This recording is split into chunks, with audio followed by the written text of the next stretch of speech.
Okay guys, యాక్చువల్గా మన one డేలో మనము తాంజావూరు చూడొచ్చు. తాంజావూరులో దర్శనం చేసుకున్న తర్వాత మనము 42 కిలోమీటర్స్ కుంభకోణం అన్నాం కదా. కుంభకోణంలో కూడా మనం దర్శనం చేసుకున్న తర్వాత కుంభకోణం నుండి వైదీశ్వర టెంపుల్ కూడా అక్కడ నుంచి దగ్గరే అవుతుంది. అక్కడ కూడా వైదీశ్వర టెంపుల్ కూడా అది కూడా చాలా ఫేమస్ టెంపుల్, మీ అందరికీ తెలిసే ఉంటుంది. వైదీశ్వర కోవెల్ దేనికి ఫేమస్ అంటే దీర్ఘకాలిక రోగాలతో బాధపడుతున్న భక్తులకు ఆ పరమశివుడే ఒక వైద్యుడిగా వచ్చి రోగాలను నయం చేస్తాడని అక్కడికి వచ్చే భక్తుల విశ్వాసం. అందుకే భక్తులు అక్కడ శివుడిని వైద్యనాథుడిగా పూజిస్తారు. అక్కడ నుండి మనము దీనికి వెళ్ళొచ్చు, చిదంబరం టెంపుల్. అక్కడ నుంచి మనకు జస్ట్ ఒక 25 కిలోమీటర్స్ అలా ఉంటుంది, 25 to 30 కిలోమీటర్స్ అలా ఉంటుంది, అంతకంటే ఎక్కువ ఉండదు. ఒకే రోజులో ఈ 4 టెంపుల్స్ మనం కవర్ చేసుకోవచ్చు. వైదేశ్వర కోవెల్ టెంపుల్ ఇదే. లోపలికి వెళ్ళిన తర్వాత మనం లోపలికి వెళ్తూ చూస్తూ అన్నీ డిస్కస్ చేసుకుందాం. టెంపుల్ గురించి అన్ని డీటెయిల్స్ మీకు చెప్తాను నేను. ఈ టెంపుల్ని 11వ శతాబ్దంలో చోళరాజుల కాలంలో నిర్మించారంట. ఇక్కడ ఈ టెంపుల్లో శివుడు, పార్వతి, తర్వాత వినాయకుడు, సుబ్రహ్మణ్యేశ్వర స్వామి, అలాగే అంగారకుడు కూడా ఇక్కడ కొలువై ఉన్నారు. అయితే ఇక్కడ శివుడు వైద్యుడిగా, పార్వతీదేవి తైలా నాయకిగా మనకు దర్శనమిస్తారు. అయితే ఇక్కడ అమ్మవారిని తైలా నాయకి అని ఎందుకు అంటారంటే అమ్మవారి చేతిలో ఒక కుండ ఉంటుంది. ఆ కుండ అంటే ఆయుర్వేదిక్ మెడిసిన్, మూలికలతో తయారు చేసిన మెడిసిన్ ఆ కుండలో ఉంటుందట.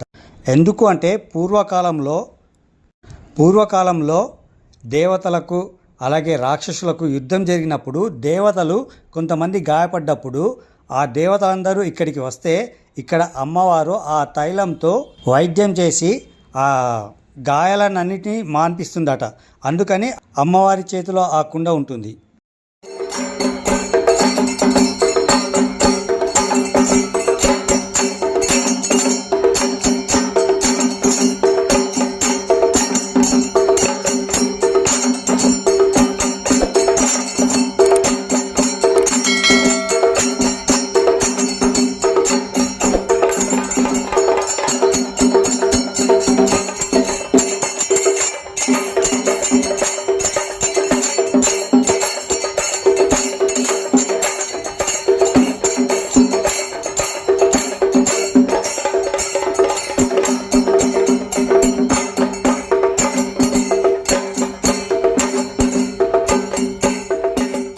మనం టెంపుల్ లోపలికి ఎంట్రీ అవ్వగానే ఇక్కడ కుమారస్వామి ఉంటారు, పక్కనే వినాయకుడు కూడా ఉంటారు. ఇక్కడ వీళ్ళని దర్శనం చేసుకొని మనం లోపలికి వెళ్దాం.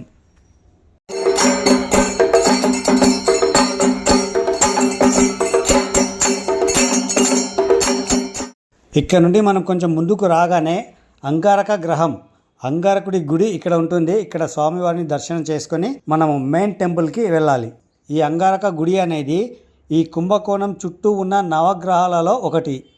ఈ వైద్యనాథ్ కోవెల్ ఇంకొక దానికి కూడా చాలా ప్రసిద్ధి చెందింది. అది ఏంటి అంటే ప్రాచీనమైన తాళపత్ర గ్రంథాలు, అలాగే నాడీ జోష్యానికి కేంద్ర బిందువుగా ప్రసిద్ధి చెందింది. మన నాడిని బట్టి భూత భవిష్యత్ గురించి అంచనాలు వేసి ఇక్కడ జ్యోతిష్యం చెప్తారు. ఇక్కడ ప్రతి మనిషి యొక్క జీవిత భవిష్యత్తు కూడా ఈ తాళపత్ర గ్రంథాలను అనుసరించి నాడీ జోష్యం చెప్తారు. అది దీనికి చాలా ఫేమస్. ఇదే మెయిన్ శివాలయము, పక్కనే అమ్మవారి టెంపుల్ కూడా ఉంటుంది.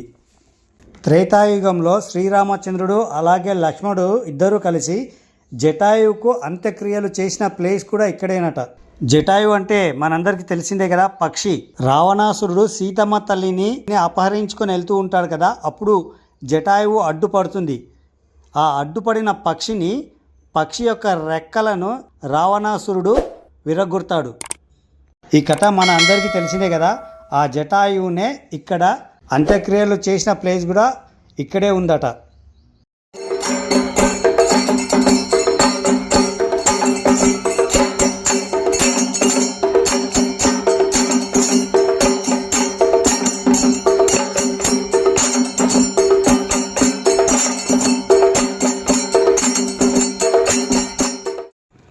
ఈ టెంపుల్ లోపలే ఇక్కడ మనం లోపలికి వెళ్తే కనుక ఇక్కడ సిద్ధామృతం కోనేరు అని ఉంటుంది.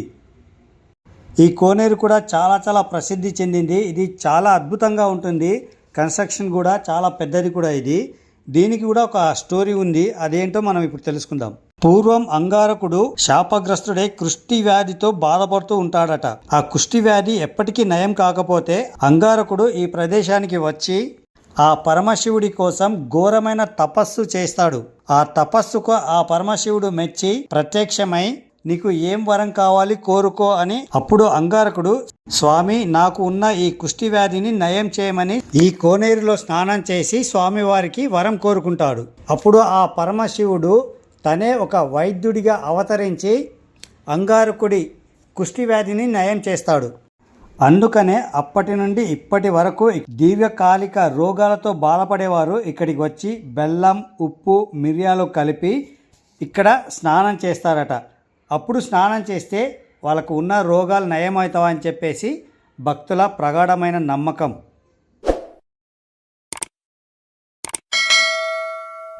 ఇదేనండి మెయిన్ గర్భగుడి.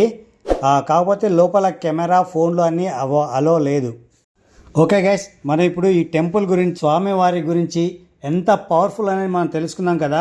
మేము ఇక్కడ దర్శనం చేసుకున్న తర్వాత ఇక్కడ నుంచి మేము చిదంబరం వెళ్ళాలి. చిదంబరం ఇక్కడ నుంచి మనకు 23 కిలోమీటర్స్ ఉంటుంది. జస్ట్ మనకు ఒక half an hour to 40 minutes. Next వీడియోలో మనము చిదంబరం గురించి, చిదంబరం టెంపుల్ గురించి మనం అన్నీ తెలుసుకుందాం. ఓకే గైస్, ఈ వీడియో కనుక మీకు నచ్చినట్టయితే కనుక ప్లీజ్ లైక్ చేయండి, షేర్ చేయండి. అలాగే కొత్తగా చూస్తున్న వాళ్ళైతే కనుక ప్లీజ్ సబ్స్క్రైబ్ చేసుకోండి. సబ్స్క్రైబ్ చేసుకున్న తర్వాత బెల్ ఐకాన్ నొక్కడం మాత్రం మర్చిపోకండి. ఎందుకంటే వాల్యుబుల్ వీడియోస్ ఎన్నో ఉంటాయి. ఆ వీడియో మీకు రీచ్ అవ్వాలంటే మీరు బెల్ ఐకాన్ నొక్కడం మాత్రం మర్చిపోవద్దు. Okay guys, have a nice day. Bye.